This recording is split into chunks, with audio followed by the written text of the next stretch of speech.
സായി ഒരു മനുഷ്യനായെന്ന് പറഞ്ഞതിൻ്റെ അർത്ഥം എനിക്ക് കഴിഞ്ഞ ദിവസം സ്നേഹ വന്നപ്പോഴാണ് മനസ്സിലായത്. ബിഗ് ബോസിൽ നിന്ന് ഇറങ്ങിയ മേ ബി അവരുടെ ഫസ്റ്റ് ട്രിപ്പ് കുളു മണാലി ആയിരിക്കും. ആള് ഭയങ്കരമായിട്ട് സ്നേഹോട് പറയുന്നുണ്ട്. അതിന് സ്നേഹ എനിക്ക് ഭയങ്കര ഇഷ്ടമായി. ലൈക്ക് ആ ഒരു ആറ്റിറ്റ്യൂഡും ക്യാരക്ടറും എല്ലാം.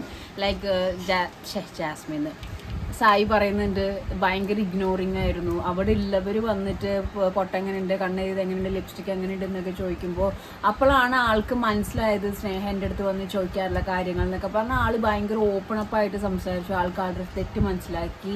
ഞാൻ എന്തോരം നിന്നെ അവോയ്ഡ് ചെയ്തിട്ടുണ്ടെന്നുള്ള കാര്യം എനിക്ക് മനസ്സിലായി എന്നുള്ള രീതിയിലൊക്കെ പറയുമ്പോൾ ഒന്നും തിരിച്ചു കുത്തി സംസാരിക്കാതെ, അല്ലെങ്കിൽ ഇപ്പം മനസ്സിലായില്ലേ എന്ന് പോലും ചോദിക്കാതെ നിന്ന് കേട്ട് സാരില്ല എന്ന് പറഞ്ഞ് കണ്ണൊക്കെ നിറഞ്ഞ് നല്ലൊരു പെർഫെക്റ്റ് കപ്പിൾ, ഒരു പെർഫെക്റ്റ് കമ്പാനിയൻ എന്ന് തന്നെ വേണമെങ്കിൽ പറയാം. അങ്ങനെ ഒരു ആറ്റിറ്റ്യൂഡാണ് സ്നേഹയുടെ ഭാഗത്തു നിന്ന് ഉണ്ടായത്. അപ്പോൾ ഇതാണ് എനിക്ക് മനസ്സിലായത്. ലൈക്ക് ഞാൻ ഒരു മനുഷ്യനായി, എനിക്ക് സീക്രട്ട് ഏജന്റും വേണ്ട, ഒന്നും വേണ്ട, ഞാൻ ഒരു മനുഷ്യൻ. ആള് ഭയങ്കര പാവമാണ്, ലൈക്ക് ശുദ്ധനാണ്, പക്ഷെ എക്സ്പ്രസീവ് അല്ലായിരുന്നു എന്ന് എനിക്ക് തോന്നുന്നു. അതിപ്പോൾ ലൈക്ക് സ്നേഹയോടുള്ള ഒരു ഇൻട്രാക്ഷനിൽ ഞാൻ മനസ്സിലാക്കിയ കാര്യമാണ്. അപ്പോൾ അവിടെയുള്ള ആൾക്കാരുകൾ ചോദിക്കുമ്പോഴാണ് ആൾക്ക് റീകളക്ട് ചെയ്യാൻ പറ്റിയത്. അപ്പോൾ ഇതാണ് ബിഗ് ബോസ് എന്ന് പറയുന്നത്, ഒരു ക്ലെൻസിങ് പ്രോസസ്സാണ്. അവിടെ ഉള്ളവർ വന്നിട്ട് നമ്മൾ പലതും ഞാൻ ഇങ്ങനെ ചെയ്തിരുന്നല്ലോ, അല്ലെങ്കിൽ ഇനി അങ്ങനെ ചെയ്യണം, റിയാക്ഷൻ മാറിയിട്ട് റെസ്പോണ്ടിങ് ആവണം, അങ്ങനെ പല തീരുമാനങ്ങളും നമുക്ക് നമ്മളിപ്പോൾ പുറത്തെ ആൾക്കാർ നമ്മളൊരു ഗെയിമർ അല്ല, പ്ലെയർ അല്ല, നമ്മളൊരു മോശം ഗെയിമറാണ്, അല്ലെങ്കിൽ ഫുള്ളി നെഗറ്റീവ് ആണെന്ന് പറഞ്ഞാൽ പോലും നമുക്ക് നമ്മളിൽ തിരുത്താൻ പറ്റുന്ന ഒരുപാട് ലെസൺസ് ബിഗ് ബോസിൽ നിന്ന് കിട്ടും.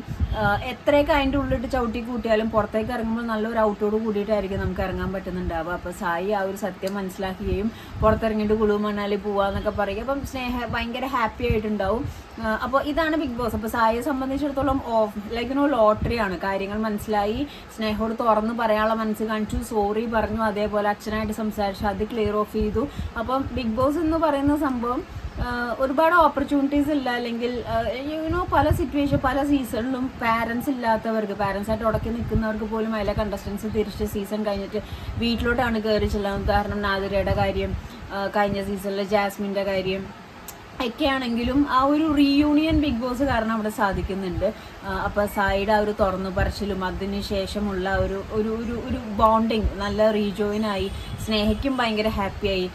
അതാണ് പുള്ളി ഉദ്ദേശിച്ചത്. ഞാൻ ഒരു മനുഷ്യനായി, അല്ലെങ്കിൽ കുറേ കാര്യങ്ങൾ ക്ലാരിഫൈ ചെയ്തു, നമ്മൾ പുറത്തുനിന്ന് കാണുന്ന പോലെ അല്ല എന്നൊക്കെ ഒരു തിരിച്ചറിവ് സായിക്കുണ്ടായി.